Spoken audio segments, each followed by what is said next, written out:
Hello, everybody out there in virtual land. This is Joe Thayer with Macomb Family Services, and we are going to be talking today about peer pressure. And we borrowed this slideshow from Ashley. What was it? Where was it from again? I believe SlideShare. SlideShare. So yes, as you can see, who it's presented by. We'll move on to the next slide there. And again, we're going to talk about peer and peer pressure. I'm Joe Thayer with Macomb Family Services, Director of Community Programs. And then also I have with me my team, prevention team. And Miss Leah, would you like to introduce yourself? Yeah, sure. I'm Miss Leah. I'm a prevention specialist from Macomb Family Services, just a part of this prevention team. And Miss Ashley. Ashley Katowski, or as the students call me, Miss Ashley. I am a prevention specialist and an outpatient therapist at Macomb Family Services. I work with both mental health and substance misuse disorders. And Mr. Cody. Hi, my name is Cody Schmidt, or Mr. Cody. I'm a certified prevention specialist at Macomb Family Services. Yes, and as Ashley alluded to, when we're in a classroom, typically we go a little less formal, so I would be known as Mr. Joe. So to all the students out there, we hope to see you very soon. All right, so we're going to talk about peer and peer pressure. We'll also talk in regards to peer and peer pressure about some of the programs that we run in the schools. Specifically, the program that we run quite often is called Too Good for Drugs. It's by the Mendez Foundation. So as you see on the slide here, it talks about peers. So peers are the individuals with whom a child or adolescent identifies himself or herself with, who are usually but not always of the same age group. So usually what we talk about in regards to that is they would be students, let's say if their middle school has 6th, 7th, and 8th graders, their peer group then would be 6th, 7th, and 8th graders. They might not know all of the people that are in 6th, 7th, and 8th grade, but that would be their peer group. So when we talk specifically about peer pressure, so that can happen when we are influenced to do something we usually would not do, or stop us from doing something we would like to do. So that's the peer pressure side of it. We'll move on to the next slide. And Mr. Cody, you want to take this one? Yeah, so sometimes people are peer pressured directly, meaning someone might walk up to them and offer them something, and it might not be something that they want to do. But also, somebody might feel peer pressure because it is maybe a societal norm, or it seems to be a norm, maybe in the school, or it's something that people do. So that's the difference here in this slide. You see the spoken peer pressure, someone comes up and directly does it. Then the unspoken peer pressure would be when somebody feels a certain way. And that's something that we address in the classroom as well. You know, the individualism of people and believing in themselves as well too, because sometimes people feel like they need to fit in when they are cool and do really good things as an individual, and don't necessarily need to do the wrong thing to fit in. So Yeah, one of the things that I would jump in real quick, Miss Ashley, is so the unspoken peer pressure would be oftentimes middle schoolers, high schoolers think that everyone is vaping. When we know in reality, through statistics, that's not the case. The majority of teenagers that are in middle school and in high school choose not to vape, whether it be marijuana or THC, which is the active ingredient in marijuana that gets people high, or nicotine, which again is something that can break the blood-brain barrier pretty quickly, and it goes to the reward pathway center, and it can cause somebody to become addicted to nicotine rather quickly. It doesn't take a whole lot of time for that to happen. Miss Ashley, did you have something you want to add? This is just normally where I'll kind of like share a story with the kids about unspoken peer pressure so they kind of get it. I'll tell them a story about this, which is a true story, where I was invited to a Halloween party, and I spent a lot of time making a costume, and then I showed up to said Halloween party and no one else was wearing costumes. And so this happened to me as an adult. And so I tell them, like, I even felt like this pressure of, I knew the host of the party. Maybe I should go ask them if I could put on like some sweatpants or something because I was wearing a costume. And there was like this unspoken peer pressure when I walked in. I was like, oh man, like no one's wearing costumes. Everyone thinks I look like a weirdo. I need to change. But then like gradually throughout the night, people were like, oh, that's like really cool. Did you make that yourself? And like it ended up being a really good conversation starter. But initially there was like this unspoken pressure of like, oh man, I'm going against the grain right now and this isn't okay. So I'll kind of like go into that story with them and they normally get a kick out of it. So this might be a point where I try to like relate to them a little bit and be like, it happens to adults too. Like it's not just a kid thing. So it's something that you have to get used to and like kind of overcome throughout your life. And that's Excellent. where I go with that. Probably a little bit easier for an adult to overcome though, Yeah. because of brain development. Sometimes we will watch videos as well in class about brain development things as well too. And during the adolescent years, teens are seeking a lot of different things. So as opposed to when their brain is fully developed, they are thinking a little bit clearer and making certain decisions. So it's a little bit easier to handle when you're older, the peer pressure, but still comes to adults. Still comes, just a little bit easier. Very good. All right. So the next slide is, why do we have peer pressure? The only reason we want to be accepted by our peers. So that makes sense in regards to you want to be accepted. As we alluded to as well too, Miss Ashley, Mr. Cody talked about being adults, and we want to be liked by others as well too. And Mr. Cody brought up the fact that as adults, our brains are fully developed once we get past the age roughly of about 25 for most of us. Depending on if somebody has misused or abused substances, their brain might take a little bit longer, or it might not be developed in its full capacity, which we want to have the best brain that we possibly can. So yeah, that's this slide about wanting to be accepted, by our peers. And then it goes on to talk a little bit about different types of peer pressure. Ms. Leah, you want to mention the three of those? Yes, so positive peer pressure. So that might be something like a friend asks you to come over and do some math homework for next week's math test or study for a test, things like that. That might be more of a positive peer pressure because it's positive influencing on your life. Neutral peer pressure, maybe it's just, hey, like, let's go on a bike ride. It's just neutral. You're just doing like an everyday type of thing. And then more negative peer pressure would be someone asking you to take a hit of their vape or take a hit of their THC pen. And as you can see, we're in the virtual world here, and most of us are working from home. So Miss Ashley has her kitty cat, Dexter, there. So if you haven't seen Dexter, you can just say hi to Dexter. Sorry, guys. Next slide, we're talking about positive peer pressure. So Miss Ashley, you want to go over this one? All right, so positive peer pressure is sometimes when people are pushed to do something maybe that they normally wouldn't, but it's something that would actually be good for their growth or their development. A lot of the times this is where I talk about there's that discomfort of maybe failure or things like that, so they don't want to do it, but their friends push them, like trying out for a sports team. You think you're not going to make it, but your friends know how much you've practiced and how good you are. So, that positive pressure of like try out for the team, audition for the play, things like that. The worst that can happen in those situations is going to be like, oh, you get rejected, you don't make the team, you don't make it on the play. I don't know what that's called. I was not a theater person, sorry. You get cut. I think that's what it is.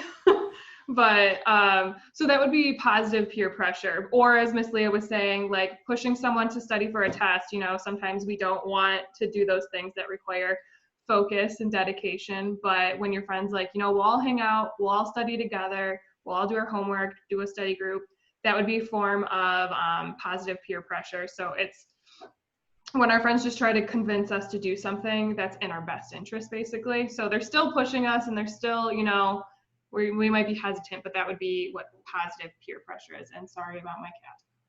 That's all right. To add on to what Miss Ashley said, yes, we always like to see Miss Ashley's cat. He likes to invade the camera space and get all the attention. So he's the real star in this house. Yeah. Anyways, also being a good example can be an example of good peer pressure as well. I know that at one point in my life, I really was into working out because of some people that were my friends back in high school that got in really, really good shape. I didn't get in nearly as good shape as them, but they did inspire me for a period of time to go to the gym and exercise a lot. So they didn't have to say anything to me really. It was just kind of their example led me to doing something that I didn't usually do. So.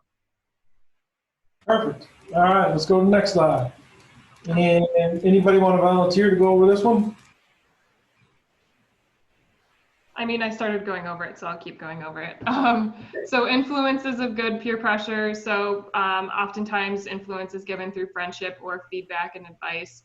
So it's when people are listening to us, giving us feedback and trying to give us new ideas. So those peers are influencing us through, you know, positive remarks. So they're pushing us through friendship. They're pushing us through giving us advice like, well, you know, you wanted to try out for the team. Why don't you go out and shoot some hoops? Why don't you go do that? Like trying to kind of push you in a positive way. So those would be some influences of good peer pressure. Yeah, and advice can be something that is difficult to understand at times because you may not be seeking advice, but yet someone wants to give you advice. So if you could kind of take a step back sometimes, and when somebody gives you advice, when you read it immediately or hear it immediately, you may take it the wrong way. The best example that I can give is through emails for myself. So if I get an email and I'm in the back of my mind, I'm thinking, well, why would this person say that? Or why would they ask me to do that? Oftentimes what I'll do is I will leave that email for a little while, come back to it, and then read it again. And more times than not, it makes more sense the second time that I read the email. And I better understand it because I took myself out of the situation for a moment or two, could be 10 minutes, depending on how much time I have. And then again, I come back to it and realize that it wasn't quite written the way that I thought of initially. So sometimes with advice, we want to kind of check ourselves and make sure that we're understanding it correctly. Another example would be when people send out messages through their phones, so text messages.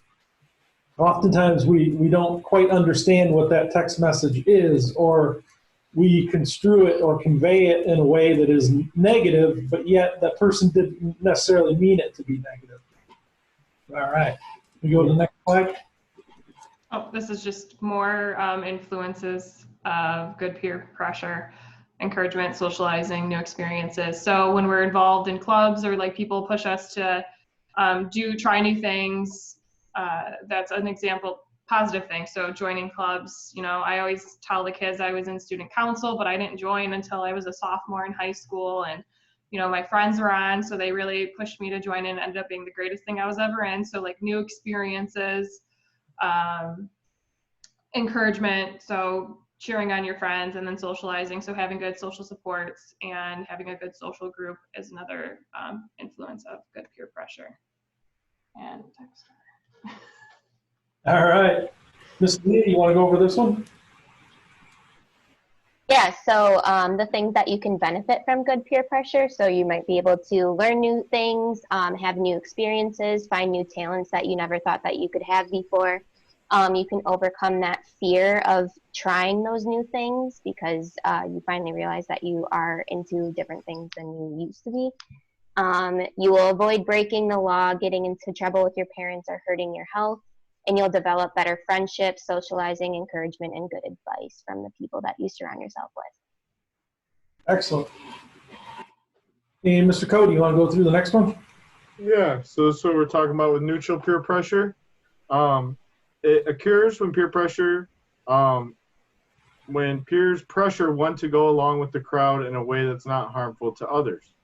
So this type of pressure occurs frequently in the teenage years and should not be considered a problem.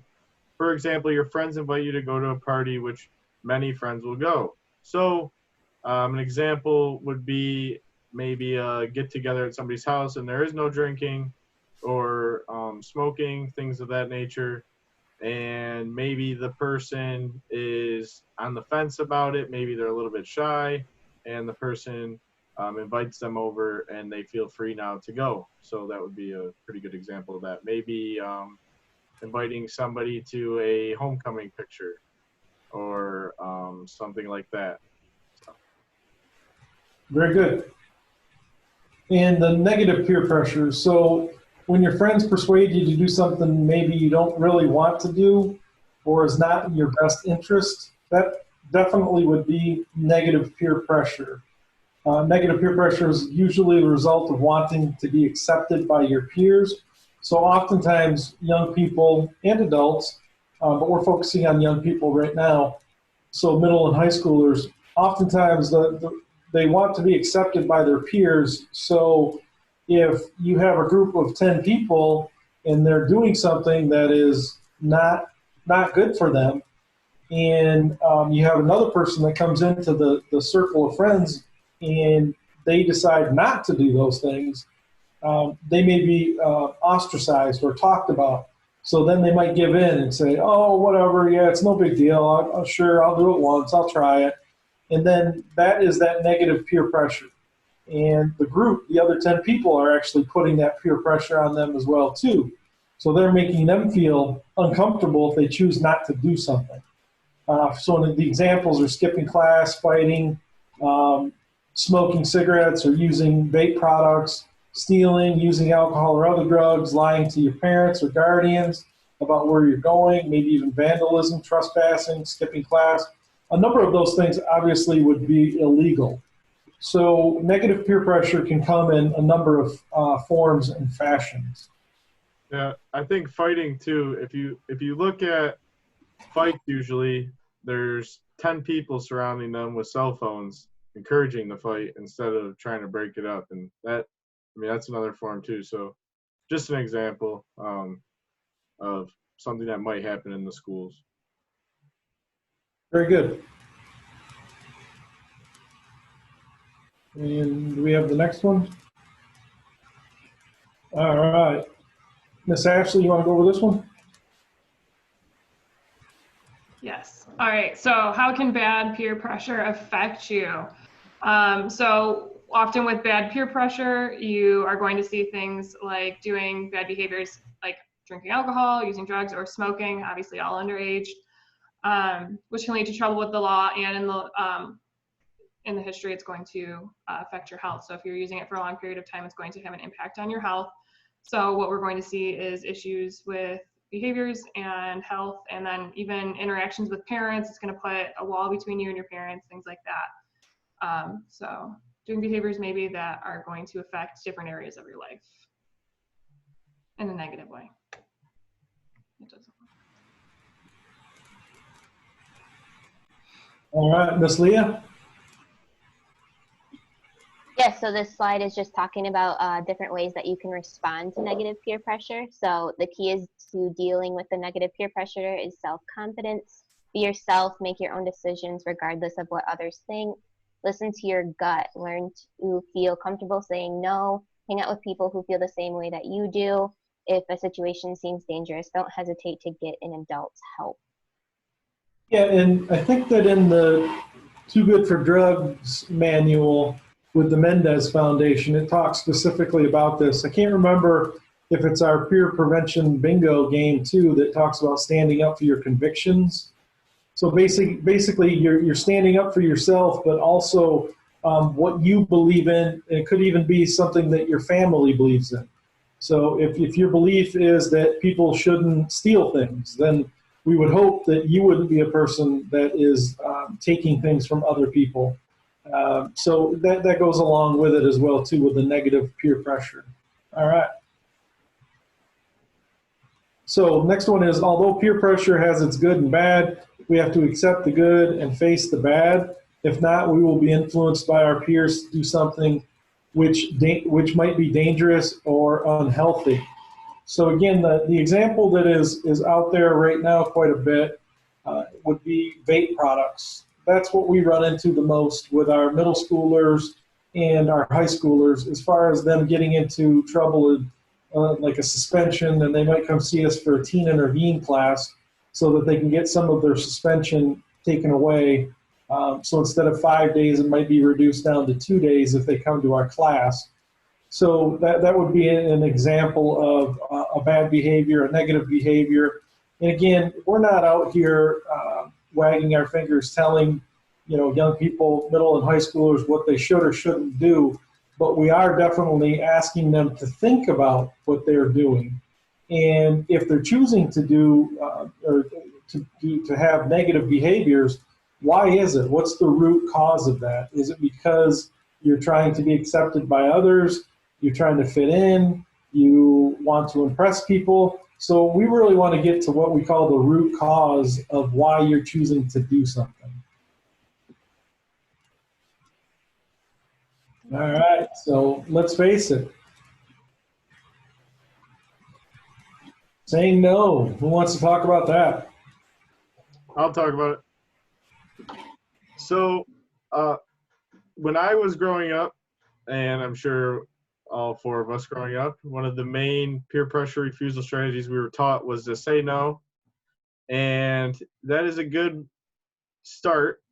And when we talk in the classroom, a lot of the times we tell kids how to say no in an assertive way. So they would say it with like a firm tone of voice and look people in the eye, make sure their body language was resembling no as well.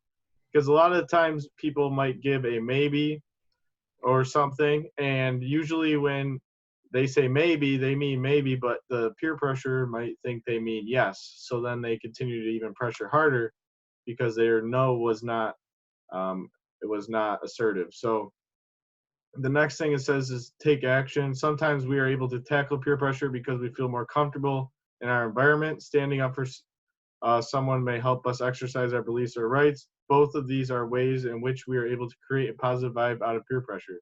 So that might be an example of somebody actually standing up for someone who isn't able to say no for themselves, and they say no on their behalf, and it helps build resiliency in them, because now, as Mr. Joe was saying, standing up for their convictions, part of their convictions is standing up for other people and making sure other people aren't necessarily faced with certain pressures that they don't necessarily want to be faced with. So that could be another thing that people would do as well.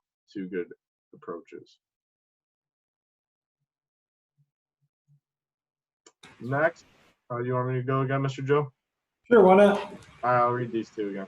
So the next strategy is to plan for possible pressure situations. So some things that they can do is maybe avoid the situation altogether and steer clear of that environment. Also, something that they could do is think of things to say. I know that sometimes when I have a disagreement or a dispute with someone, or maybe just a conversation, I think of a million things that I could have said later when I'm laying in bed or trying to sleep at night. So maybe people could think, if they know that they're going to go into a peer pressure situation, what are some things that I can do, some things that I can maybe say, who can I contact in this situation, so that they're prepared. It's always good to have a plan. And then the last one, or that I'm going to read, is to hang out with people who feel the same way that you do. So it's good to surround yourself with certain people, because there's a saying that says it only takes one bad apple to ruin the whole batch, which is a literal saying for nature, but it also applies to certain people's behavior. And when people choose to hang out with certain people, their behaviors can influence them. So we try to communicate that to the students as well, so that they understand that. Obviously, we need them to be good influences to the bad apples, or people who would have bad behavior. I don't want to call them bad apples, because still have really a lot of potential. They just need to make different decisions. But we don't necessarily want them to be spending every waking moment with people who aren't making very good decisions. So Excellent.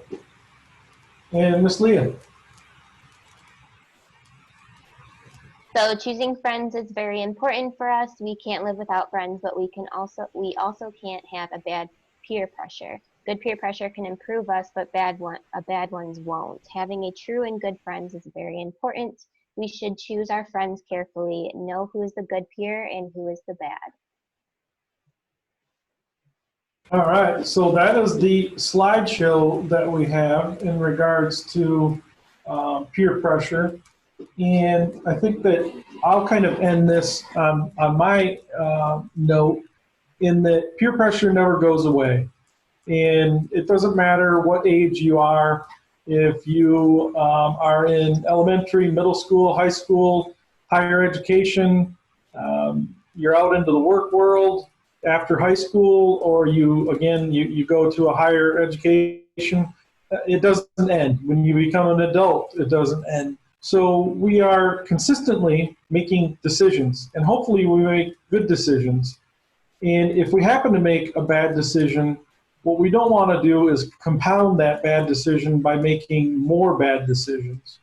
So hopefully, again, if we could take a step back when we make a bad decision and realize the things that are going on in our mind, as well as, I could draw back from when I was a kid. It wasn't always about the punishment that I was worried about when I did something that I knew I shouldn't have done. It was more about the look that I would get from my parents, which was the look of disappointment. And then, of course, you lose trust. And I think that for myself, that hurt more than any kind of a punishment, like I couldn't have my friends over, or I had to stay in my room, or things of that nature. That look of disappointment, I never wanted that to have happen. So I've always tried to make the best decisions that I can. Have I made some decisions that could have been better, or I could have chosen something else? Most definitely. But I definitely have learned from those decisions as well, too. So I'll kind of leave it at that. Mr. Cody, you got anything else you want to add? It's just important to remember what you believe in and your convictions, so that when these do arise, you can fall back on that. Because why refuse peer pressure if you don't have any reason to refuse it? So it's just good to have reasons to refuse it, and those are the things that you want to do as an individual. So. Good. And Miss Leah? I just want to open it up for the kids, like if any kids are watching or youth are watching, that they can always come to us and talk to us if they're in a situation that they need help out of. We have different strategies that we haven't even mentioned throughout this PowerPoint from our classes that we teach in the actual classroom, that we have other things that we can help them with. So if Yeah. we can like put up a card or anything. Yeah, you can always get a hold of us at Macomb Family Services. I do have my business card here. I think that you probably be able to see it now. Yep. So if you want, you can definitely email if you're in need of some assistance, and we will get you into the right person to talk to. If it is deemed that it's something that maybe a therapist might be necessary, we would reach out to an adult figure in your life as well as possibly somebody from your school. But we want you to definitely, as Ms. Lee is saying, we want you to contact a trusted adult if you're having problems, because that's going to help find a solution. You may not have the solution right at hand. You may not know exactly what you need to do. But a trusted adult is definitely going to be able to help you on that course. So thanks, Miss Leah. Miss Ashley. I don't really have much. I mean, everybody said it so beautifully, but just the same thing of, it's being confident in yourself and being confident in what you know is right, is what it all comes down to, and understanding that you're not always going to agree with people, and that's okay, and not listening to everything they say is just as okay. And I'll stop it with I'm the stats person here. I don't have exact stats, but we do research called MyFi, and it's done in the schools throughout the state. And something that they found continually is that if a peer, we can tell kids that something is bad all we want. I always say, until I'm blue in the face, I can tell you that this is a bad idea. But one of the biggest influences on whether or not a kid will decide to do something, a kid or an adolescent, is if their peers think it's a good idea or not. So if there is a belief in their peer group that this is a bad idea, they are way less likely to do it. So it's a lot of surrounding yourself with people that have similar beliefs. If you think it's not a good idea, surround yourself with people that feel the same way, because you're way less likely to get involved in it. And that's for anything. So even if there's a way that we can help get other kids on board of like, things aren't the greatest idea, so then it starts spreading that way. But that is time and time again, statistically, one of the greatest ways to reduce negative behaviors and things like that is peer perceived negative use. Yes, and absolutely. What we also let students know, middle school and high school level as well too, is that it's difficult being a middle school student. It's difficult being a high school student. And anybody that tells you that oh, you're just in middle school, you're just in high school, you got everything easy, your life should be simple. That's not the case. We know that as adults. That is definitely not the case. Everyone has their difficulties, as we say sometimes, their trials and tribulations. And hopefully, like I said, you can reach out to a trusted adult, whether it be your mom, your dad, your guardian, an aunt, an uncle, maybe even a good friend that you know is going to give you some advice and good advice. We look forward to seeing you guys again in the classroom soon, and we ask everybody to take care of each other and yourself as well too. Thank you very much. Bye, guys.